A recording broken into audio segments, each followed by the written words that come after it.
প্রিয় শিক্ষার্থী, আজকে আমরা যা আলোচনা করব তা হলো ইংলিশ ফর টুডে ক্লাস 1।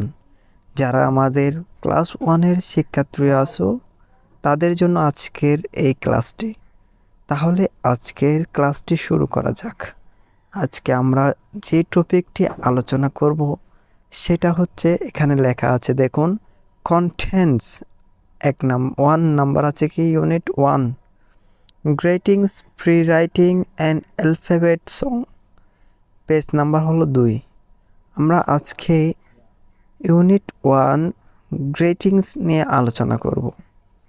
এখানে লেসন 1 থেকে 3 পর্যন্ত রয়েছে। এখানে রয়েছে এ বি সি 3টা পয়েন্ট। আমরা এ নাম্বারটা আলোচনা করি। এ নাম্বার আছে কি, লুক, লিসেন অ্যান্ড সে। দেখো, শোনো এবং বলো। এখানে দেখা যাচ্ছে চিত্রের মধ্যে একটা স্কুল, এবং স্কুলের বাহিরে একজন ছাত্র দাঁড়িয়ে আছে, এক পাশে একজন আর এক পাশে আছে 2 জন। তো একজন এই পাশে যে দাঁড়িয়ে আছে,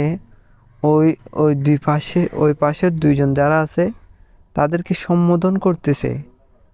স্কুলে যখন প্রবেশ করবে তাদের মাঝে যখন দেখা হলো, তারা কি করতেছে, সম্বোধন করতেছে, বলতেছে গুড মর্নিং।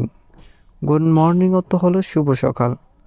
সে তাদেরকে বলতেছে যে গুড মর্নিং, তারাও তাকে বলতেছে কি গুড মর্নিং, অর্থাৎ শুভ সকাল, শুভ সকাল।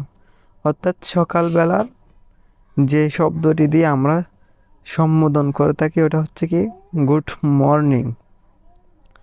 এখানে বি নাম্বার হচ্ছে কি লুক, লিসেন অ্যান্ড সে, অর্থাৎ দেখো, শোনো এবং বলো। এটাও সেম। এখানে শিক্ষার্থীরা ক্লাসের মধ্যে বসে আছে। যখন ম্যাম ক্লাসের মধ্যে প্রবেশ করলো, ম্যাম বলতেছে গুড মর্নিং স্টুডেন্টস। তো ছাত্ররাও বলতেছে কি good morning teacher, good morning teacher, এরকম বলে বলে সম্বোধন করতেছে। এটাও হচ্ছে ক্লাসে প্রবেশ করার পর সম্বোধন।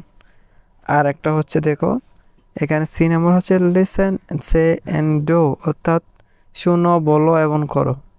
অর্থাৎ এখানে কি বলছে, হ্যাঁ, good morning, how are you, অর্থাৎ শুভ সকাল, তুমি কেমন আছো। ওই ছেলেটা বলতেছে কি ফাইন, থ্যাংক ইউ, অর্থাৎ ভালো, ধন্যবাদ তোমাকে। এখানে আবার ছেলেটা বলতেছে কি good morning, how are you, অর্থাৎ শুভ সকাল, তুমি কেমন আছো। ওই মেয়েটিও বলতেছে কি ফাইন, থ্যাংক ইউ, অর্থাৎ ভালো, আমি তোমাকেও ধন্যবাদ। এই ইউনিট 1 লেসন 1 থেকে 3 এর মধ্যে এই সামান এটা এতটুকুই আলোচনা করা হয়েছে। আমরা এর পরবর্তী ক্লাসে এর পরবর্তী লেসনগুলো আলোচনা করব যথাক্রমে।